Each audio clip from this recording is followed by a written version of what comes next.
بسم اللہ الرحمن الرحیم۔ السلام علیکم۔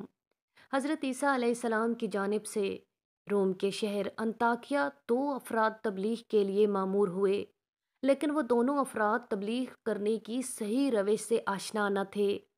لہٰذا کوئی زیادہ عرصہ نہیں گزرا تھا کہ نہ صرف یہ کہ لوگ ان کی طرف مائل ہوئے بلکہ لوگوں نے ان سے دوری اختیار کی۔ بادشاہ کے حکم سے ان دونوں کو گرفتار کر کے بتکدے کے ایک زندان میں قید کر دیا گیا۔ حضرت عیسیٰ علیہ السلام کو جب یہ خبر ملی کہ ان دونوں افراد کی تبلیغ بے نتیجہ رہی اور بادشاہ نے ان دونوں کو زندان میں ڈال دیا ہے، تو انہوں نے اپنے خاص وصی شمعون الصفا، جو کہ ایک تجربہ کار اور ماہر مبلغ تھے، کو ان دونوں کی نجات اور انطاکیہ کے لوگوں کو راہ راست کی طرف دعوت دینے اور بتوں سے دوری کی تبلیغ کرنے کے لیے بھیجا۔ وہ انتہائی سنجیدگی، تدبر اور دلکش روش سے شہر میں داخل ہوئے اور آغاز میں یوں اعلان کیا: میں اس شہر میں مسافر ہوں۔ میں نے ارادہ کیا ہے کہ بادشاہ کے خدا کی پرستش کروں۔ میں اس روش میں بادشاہ کا موافق اور اس کا ہم خیال ہوں۔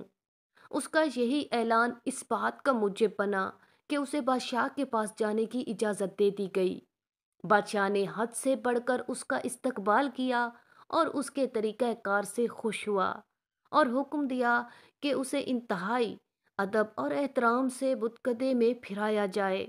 جناب شمعون اس شہر کی عمومی عبادت گاہ میں بتوں کو دیکھنے کے لیے بتکدے میں داخل ہوئے۔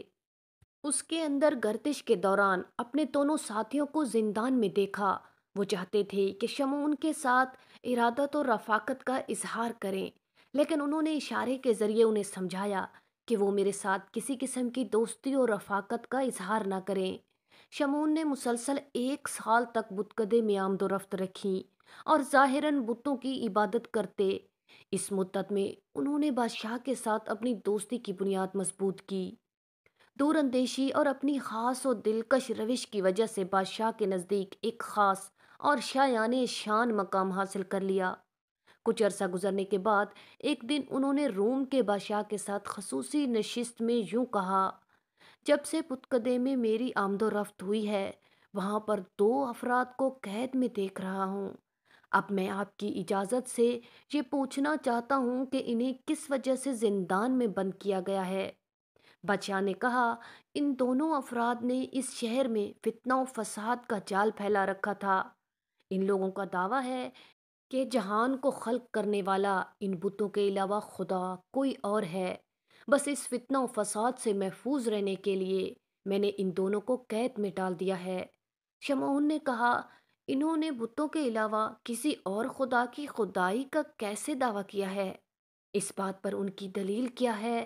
اگر آپ بہتر سمجھیں تو ان دونوں کو حاضر کرنے کا حکم دیں۔ میرا دل بہت چاہتا ہے کہ ان لوگوں سے بات چیت کروں۔ بادشاہ نے کہا: بہت اچھا، اس لیے کہ آپ ان کے طریقہ کار سے آگاہ ہوں، میں انہیں حاضر کرنے کا حکم دیتا ہوں۔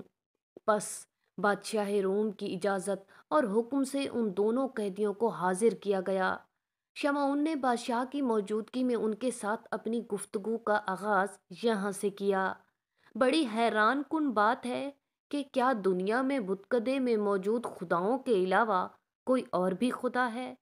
قیدیوں نے کہا: ہم خدائی آسمان و زمین کے معتقد ہیں، وہ خدا جو بہار کے موسم میں صحراؤں کو سرسبز و شاداب کر دیتا ہے اور خزاں میں یہ سرسبزہ و شادابی چھین بھی لیتا ہے۔ وہ خدا ہے جس نے آفتاب، جہان اور ٹمٹماتے ستاروں کو خلق کیا ہے۔ دانشور افراد کبھی بھی کوئی دعویٰ دلیل کے بغیر قبول نہیں کرتے، لہٰذا شمعون نے ان سے دلیل کا مطالبہ کرتے ہوئے یوں اظہار کیا: اپنی اس گفتگو کو ایک طرف رکھیں۔ دعویٰ بغیر دلیل ایسے ہے جیسے پتھر پر ڈیلا مارنا ہو۔ کیا تمہارے پاس اپنے دعوے پر کوئی دلیل ہے؟ قیدیوں نے کہا: ہاں، اگر ہم اپنے خدا سے چاہیں تو پیدائشی اندھوں کو آنکھیں عطا کر دیتا ہے اور اپاہج شخص کو تندرست و صحت مند کر دیتا ہے۔ شمعون نے بادشاہ سے کہا: آپ حکم دیں کہ اندھوں کو حاضر کیا جائے۔ بادشاہ کے حکم سے مادرزاد اندھوں کو وہاں پر لایا گیا۔ پھر شمعون نے ان دونوں سے کہا، اگر تم لوگ اپنے دعوے میں سچے ہو تو اپنے خدا سے کہو کہ ان اندھوں کو آنکھیں دے دے۔ وہ دونوں افراد فوراً سجدے میں گر گئے اور خداوند متعال سے اندھوں کو بینائی عطا کرنے کی التماس کی۔ خود شمعون نے بھی دل میں آمین کہا۔ ابھی دعا ختم نہیں ہوئی تھی کہ اندھوں کو آنکھیں مل گئیں اور خدا نے اندھے کو 2 چشم بینا عطا کر دیں۔ شمعون نے کہا، یہ کوئی حیرانگی کی بات نہیں ہے۔ اگر آپ لوگوں نے اتنا بڑا کام کر دکھایا ہے تو ہمارے خدا بھی مادر ذات اندھے کو شفا دے سکتے ہیں۔ بادشاہ نے شمعون سے کانا پوسی کی کہ ہمارے خدا کسی کو کوئی نفع اور نقصان نہیں پہنچا سکتے۔ وہ ہرگز کسی کو بھی شفا دینے پر قادر نہیں ہیں۔ چنانچہ شمعون کے حکم سے ایک اور اندھے کو لایا گیا۔ شمعون نے دعا دی، اندھے کو شفا مل گئی۔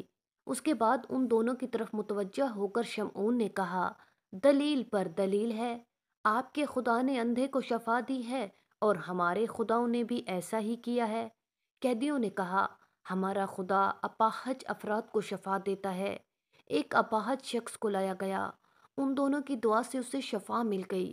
شمعون کے حکم سے ایک اور اپاہج شخص کو لایا گیا، شمعون نے دعا کی، اسے بھی شفا مل گئی۔ قیدیوں نے کہا، ہم اذن خدا سے مردوں کو زندہ کرتے ہیں۔ اتفاق سے ہوا یوں تھا کہ اس گفتگو سے 7 دن قبل بادشاہ کا جوان بیٹا مرا تھا۔ شمعون نے کہا، مردے کو زندہ کرنا ہماری اور ہمارے خداؤں کی قدرت سے باہر ہے۔ اگر آپ کا خدا بادشاہ کے مردہ بیٹے کو زندہ کرنے پر قادر ہوا تو میں اور بادشاہ آپ کے خدا کے متقد ہو جائیں گے۔ وہ دونوں افراد عبادت کے لیے آمادہ ہوئے، سجدے میں گئے اور خلوص دل کے ساتھ خدا کی بارگاہ میں مردہ جوان کے زندہ ہونے کی دعا مانگی۔ شمعون نے بھی ان کے ساتھ سچے دل کے ساتھ خدا سے دعا مانگی۔ ان دونوں نے کچھ لمحوں کے بعد اپنے سر سجدے سے اٹھائے اور کہا کہ کسی کو قبرستان میں بھیجیں کہ کوئی خبر وغیرہ لے کر آئے۔ بادشاہ کے بھیجے ہوئے افراد قبرستان گئے تو کیا دیکھتے ہیں کہ بادشاہ کا بیٹا قبر سے نکل کر اپنے بدن سے مٹی جھاڑ رہا ہے۔ اسے بادشاہ کے پاس لایا گیا۔ جب بادشاہ کی نگاہ اپنے فرزند دل بند پر پڑی تو اٹھ کر گلے لگایا اور کہا، اے میرے بیٹے، مجھے اس واقعے کی تفصیل بتاؤ۔ بیٹے نے کہا، بابا جان، جب موت نے مجھے آ لیا تو میں سخت عذاب میں گرفتار تھا۔ میں نے آج 2 افراد کو دیکھا کہ انہوں نے سجدے میں جا کر خدا سے میرے زندہ ہونے کی دعا کی۔ اللہ تعالیٰ نے مجھے ان کی دعا سے زندہ کیا۔ بادشاہ نے کہا، اگر ان 2 افراد کو دیکھو گے تو پہچان لو گے؟ بیٹے نے کہا، ہاں، میں بالکل انہیں پہچان لوں گا۔ بادشاہ نے کہا، تمام لوگ صحرا میں جائیں اور اس زندہ شدہ جوان کے سامنے سے عبور کریں تاکہ معلوم ہو سکے کہ بادشاہ کا بیٹا ان 2 افراد کو پہچان سکتا ہے یا نہیں۔ تمام لوگ شہزادے کے سامنے سے گزرنے لگے۔